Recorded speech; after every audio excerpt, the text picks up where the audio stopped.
Pozdrav svima, danas je 10.6.2016. prošao je 31 tjedan na Roakutanu. Nastavio sam se na ovaj zid zato što je danas dosta oblačan i kišan dan, a čini mi se da je pod ovim kutem osvjetljenje nešto bolje.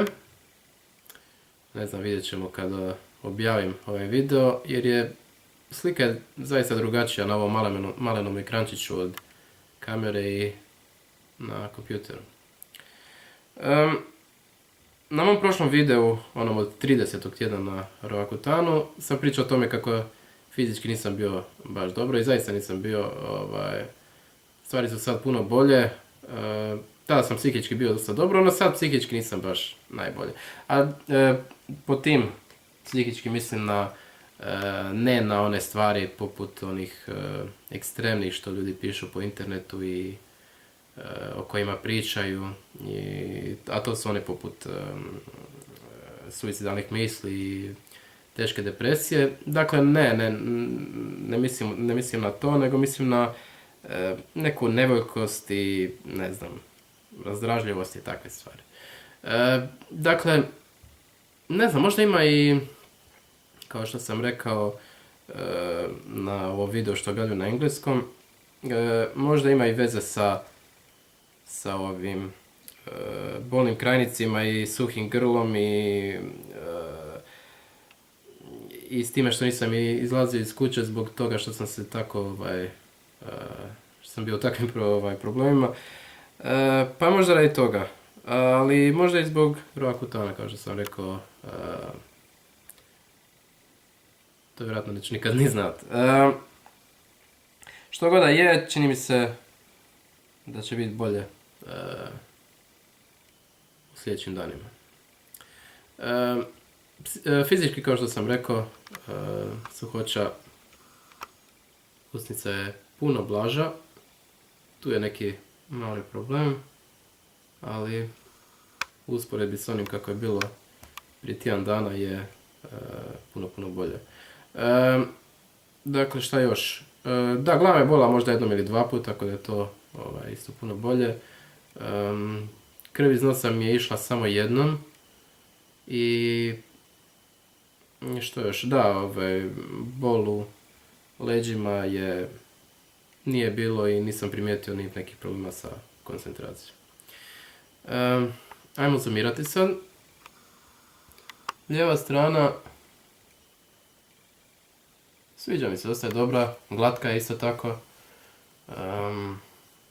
Tako da sam se zadovoljan s njom. Desna strana isto tako dosta dobra. Nema nekih poboljšanja odnosno na prošli tjedan, kako mi se čini, ali nema veze.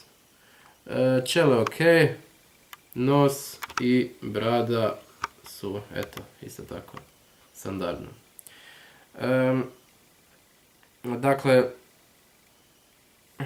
što sam htio reći? Da, pripremio sam, jer isto tako i rekao sam tamo na engleskom. Ljudi mi pišu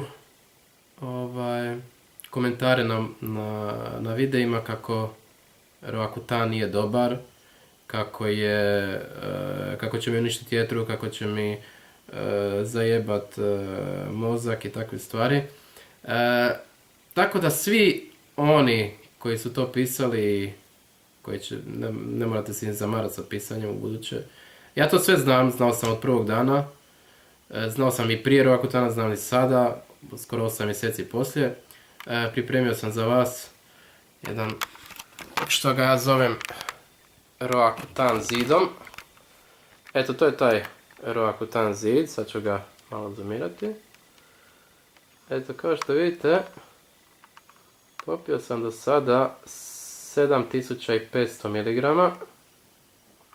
Ovo tu je kutija za idućih 6 dana. I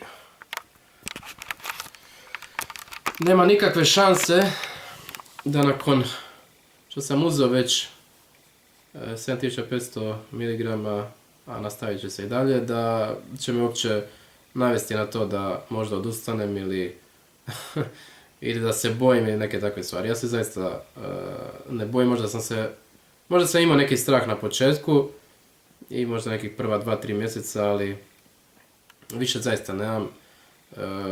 Ne znam da li je to do Rakutana ili jednostavno sam eto tako se promijenio, ali zaista više nemam uopće strah. Tako da, to je bila poruka za one koji puštaju takve komentare, a za one koje, naravno, sve vas koji se tu radi ovog istog problema koji dijelimo, problema akni, eto, pozdravljam i vidimo se za tjedan dana.